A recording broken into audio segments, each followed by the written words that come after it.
కౌశిక్ గారు కూడా రాబోతున్నారు. ముందుగా దేవిప్రసాద్ గారి దగ్గరికి వెళ్దాం. దేవిప్రసాద్ గారు, ఈ అప్పులకు సంబంధించి ఏంటంటే నిజంగా 7 లక్షల కోట్లు అప్పు చేశారా మీరు గత 10 ఏళ్లలో? ఈ 7 లక్షల కోట్లకు గాను దాదాపు 66,000 కోట్ల వడ్డీ కట్టాల్సిన పరిస్థితి వస్తుందని చెప్పేసి నిన్న చూసాం. ఆర్థిక శాఖ మంత్రి డిప్యూటీ సీఎం బట్టి విక్రమార్క గారు అసెంబ్లీలో కౌంటర్ ఇచ్చారు హరీష్ రావు మాట్లాడిన దానికి.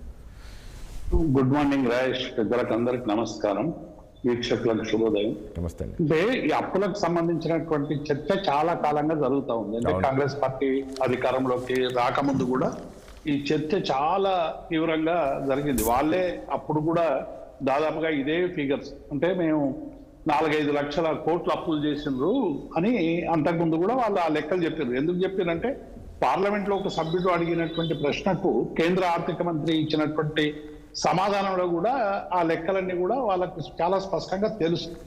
కానీ బురద జల్లేటువంటి ప్రయత్నంలో భాగంగా బాగా అప్పులు చేసింది అనేటువంటిది ఒక ప్రచారం చేసి ఇప్పుడు దానికి ఇప్పుడు ఏం చేస్తా ఉన్నారంటే, అప్పుడు ఇదే బట్టి విక్రమార్క గారు ఆర్థిక మంత్రి శాసనసభ పక్ష నాయకులుగా అనేక సందర్భాల్లో సుదీర్ఘకాలం ఈ 10 ఏళ్ల పాటు కూడా ఆయన శాసనసభలో ఉన్నాడు. అనేక బడ్జెట్ల చర్చలో పాల్గొన్నాడు. అప్పుల మీద అనేక ప్రశ్నలు వాళ్ళు వేసిండు, ప్రభుత్వం నుంచి జవాబు చెప్పింది.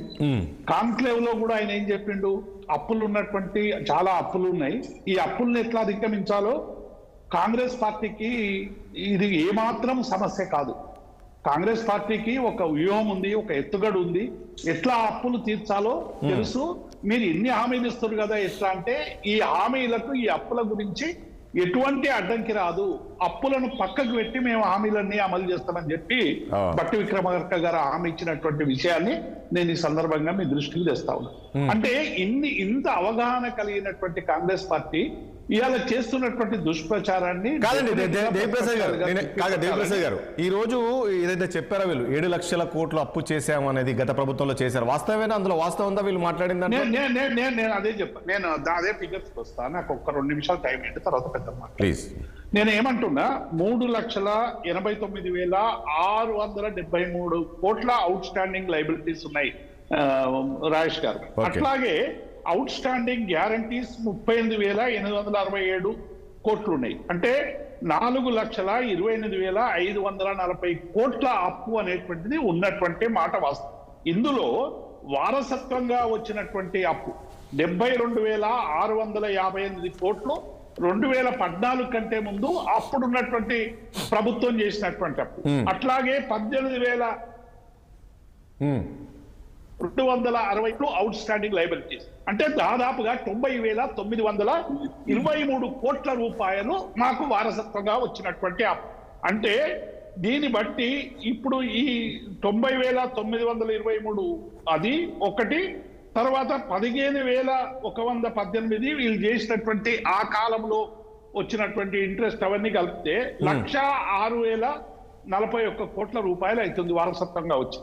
4,28,504 కోట్ల రూపాయల్లో 106 కోట్లు తీసేస్తే ఉన్నది, అంటే తెరాస ప్రభుత్వం 10 ఏళ్ల కాలంలో చేసినటువంటి అప్పు 3,22,499 కోట్లని మేము చెప్పుడు కాదు, ఆర్బీఐకి సంబంధించినటువంటి అనేక అంశాలు ఇందులో ఉన్నాయి. ఏ సంవత్సరం ఎంత చేసిన అనేటువంటి స్టాటిక్స్ కూడా నా దగ్గర ఉంది. నేను ఏమంటున్నా, నిన్న సభకు తప్పుదో పట్టించింది కాబట్టి 7 లక్షల కోట్లని వీళ్ళు పదే చెప్తున్నారు, అప్పు అది కాదు ఉన్నది ఇది అని చెప్పి నిన్న ప్రివిలేజ్ మోషన్ కూడా, అంటే సభను తప్పుదారి పట్టిస్తున్నాడు ఆర్థిక మంత్రి అని చెప్పి ఇస్తే, నిన్న బట్టి విక్రమార్క గారి ఫ్రస్ట్రేషన్ మీరు అందరు చూసినారు, మనం అందరం కూడా చూసినాం. వాళ్ళు ఏమన్నారంటే అసలు ప్రివిలేజ్ మోషన్ ఎందుకు ఇచ్చిండ్రు అనేటువంటిది కూడా చదవకుండా, అది ఎందుకు ఇచ్చిండ్రు అనేది చూడకుండా, ఎంత బాధ్యత రాహిత్యం అంటే ఒక ప్రతిపక్ష నాయకులు ప్రివిలేజ్ మోషన్ ఇస్తే అది అనుమతిస్తారా, అనుమతించరా, చర్చ పెడతారా, పెట్టరా అనేది ఒక అంశం అయితే, కనీసం ఏ అంశం మీద ఇచ్చిందనేటువంటి కనీస జ్ఞానం లేకుండా నిన్న అసెంబ్లీలో ఏం మాట్లాడిను, నేనేదో పత్రికా విలేకరికి ఏదో చెప్తే దాని మీద ప్రివిలేజ్ మోషన్ ఇచ్చిందని చెప్పి మాట్లాడేటువంటి పరిస్థితి వస్తే ఇక నవ్వన్నా ఏడవన్నా రాజేష్ గారు. అంటే చాలా స్పష్టంగా మీరు 7 కోట్లు అంటున్నారు, 7 లక్షల కోట్లు అంటున్నారు, మా దగ్గర ఉన్న లెక్కలు ఇవి. ఈ ట్రాన్స్మిషన్ మధ్యలో ఉన్నటువంటి 2 లక్షల కోట్ల అప్పుది సంగతి ఏంటని తేల్చడానికి డిస్కషన్ పెట్టమంటున్నాం. డిస్కషన్ కి ఎందుకు వెనకపోతారు? స్టేట్మెంట్లు ఇస్తారు, చర్చకు పోతలేరు. షార్ట్ డిస్కషన్ లో మాట్లాడతామంటే అనుమతిస్తలేరు. కాబట్టి ఈ అప్పులకు సంబంధించి అప్పులు మీరు ఏం చెప్పదలుచుకున్నారు? మీరు చెప్పిన మాటనే కదా, అప్పులు మా సంక్షేమాన్ని ఏ మాత్రం అధిగమించో మేము చేస్తాము అని చెప్పింది. మళ్ళీ ఇలా రుణమాఫీ 40,000 కోట్ల నుంచి 17,000 కోట్లకు ఎందుకు తగ్గించారు? రైతు కూలీలకు సంబంధించిన సమస్యనే లేదు, రైతు భరోసా జాడే లేదు, మహిళలకు ఇస్తానటువంటి పెన్షన్ ముచ్చటనే లేదు. అంటే మీరు 6 గ్యారెంటీలు 100 రోజుల్లో మీ అంతటా మీరే డెడ్ లైన్ పెట్టుకున్నటువంటి ఏ ఒక్క అంశం కూడా సంపూర్ణంగా అమలు చేయనటువంటి నేపథ్యంలో ఇవాళ ప్రతిపక్షాలు మాట్లాడితే ఎందుకు ఎదురుదాడి చేస్తున్నారు అనేటువంటి విషయాన్ని మేము చాలా స్పష్టంగా చెప్తున్నాం. నిజంగా మీరు చెప్పిన దాని ప్రకారంగా చూస్తే నిన్న అసెంబ్లీలో బట్టి గారు మాట్లాడింది అవాస్తవం అయితే ఇంత వడ్డీలు కడుతున్నాము ఇది అనే దానిపైన అంతేగా రాజేష్ గారు. తర్వాత రెండవది ఇప్పుడు మాము ఇంత అప్పులు చేసినాం, అప్పు చేసి పప్పు కూడా అన్నారు. మేము 1 సంవత్సరం కడుపు కట్టుకుంటే ఈ అప్పులన్నీ పోతాయి, సంక్షేమం అంతా అమలవుతుంది అన్నారు. మళ్ళీ ఈ సంవత్సర కాలంగా కడుపు కట్టుకోనట్టున్నది, కడుపు తెరిచినట్టున్నారు. దాంతో ఏ పనులు కూడా అయితలేవు అనేటువంటి విషయాన్ని ఈ సందర్భంగా గుర్తుంచుకోవాలి. రెండవది ఈ ప్రభుత్వం చేసినటువంటి అప్పు 1,27,000 కోట్లు అనేటువంటి విషయాన్ని నిన్న చాలా స్పష్టంగా బాండ్ల ద్వారా ఎట్లా తీసుకొచ్చిండ్రు, ఎఫ్ఆర్బిఎం పరిధిలో ఏం తెచ్చిండ్రు, గ్యారంటీలు ఏం చేసిండ్రు అనేటువంటి విషయాన్ని 1,27,000 కోట్లు తెచ్చి మీరు చేసింది ఏంటి? మీరు డిమాలేషన్స్ తప్ప ఏమైనా కన్స్ట్రక్షన్స్ అయినాయా? కేవలం ఒక రుణమాఫీకి సంబంధించినటువంటి 17,000 కోట్ల రూపాయలు తప్ప మీరు సంక్షేమానికి చేసింది ఏంది? సంక్షేమానికి ఏవో కొద్ది పెడితే 6,000 కోట్ల రూపాయలు ఆ రైతు బంధుకు పాతది పెట్టి ఉండవచ్చు.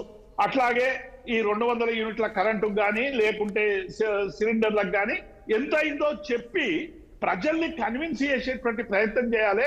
మీ హామీలు ఎప్పట్లోగా అమలవుతాయి అనేటువంటి ఒక నమ్మకాన్ని, విశ్వాసాన్ని శాసనసభ ద్వారా ఇవ్వాల్సినటువంటి ప్రభుత్వం ఇవాళ ప్రతిపక్షాలు చాలా ఇష్యూస్ ఉన్నాయి, ఆ ఇష్యూలని పక్కకు పెట్టి టూరిజం మీద ఇంకో దాని మీద ఆ బిల్లులు. దేవిప్రసాద్ ఒక పాయింట్ మీరు ఇక్కడ ఏమన్నారు? 1,27,000 కోట్లు అప్పులు చేశారు ఈ 1 year లో, ఏడాది కాలంలో అన్నారు. అంటే ఎఫ్ఆర్బిఎం పరిధి దాటి అప్పులు చేస్తుందా ఈ రాష్ట్ర ప్రభుత్వం?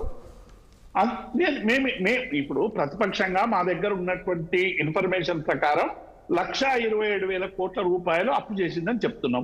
మీరు ఎఫ్ఆర్బిఎం పరిధిలో ఎంత చేసిండ్రు, గ్యారంటీలు ఎంత తీసుకొచ్చిండ్రు, బాండ్స్ ఏం చేసిండ్రు, ఇవన్నీ చెప్పాల్సినటువంటి బాధ్యత ఎవరిది? రాజేష్ గారు, ప్రభుత్వాన్ని కదా. అది ఒప్పుకుంటలేరు. మేము 1,27,000 తేలేదు, 50,000 తెచ్చినాం. మళ్ళొకటి ఏమంటారంటే మేము తెచ్చింది అప్పు ఎందుకంటే మీ వడ్డీలను కట్టడానికి. వడ్డీలను కట్టడానికి 6,500 రూపాయలని మీరు ఏదో చెప్తున్నారో అది శుద్ధ అబద్ధం రాజేష్ గారు. వీళ్ళు ఎప్పుడు కూడా 2,911 కోట్ల కంటే ఎన్నడూ కూడా ఈ అప్పులు వడ్డీలకు సంబంధించి చెల్లించలేదు. ఇది ఆర్బీఐ నుంచి తీసుకున్నటువంటి స్టేట్మెంట్ అని మేము సభలో పెట్టినాం. కాబట్టి ఇప్పటికైనా ఈ చర్చ పక్కకు పెట్టి మీరు గ్యారంటీలు ఎప్పుడు అమలు చేస్తారు, ప్రజలకు ఇచ్చిన వాగ్దానాలు ఏం చేస్తారు, ఇప్పుడు జరుగుతున్నటువంటి లగచర్ల ఘటన కావచ్చు, మిగతా అంశాల మీద ప్రభుత్వం ప్రజలకు విశ్వాసం ఇచ్చేటువంటి ఏం చేస్తుందో చెప్పాలని మేము డిమాండ్ చేస్తున్నాం. బీజేపీ నుంచి నరేష్ గారు వచ్చారు. నరేష్ గారు, నిన్న జరిగిన పరిణామాలు అసెంబ్లీలోనే చూసాం. ఏ రకంగా ఈ అప్పులపైన, రాష్ట్ర అప్పులపైన ఎవరెవరు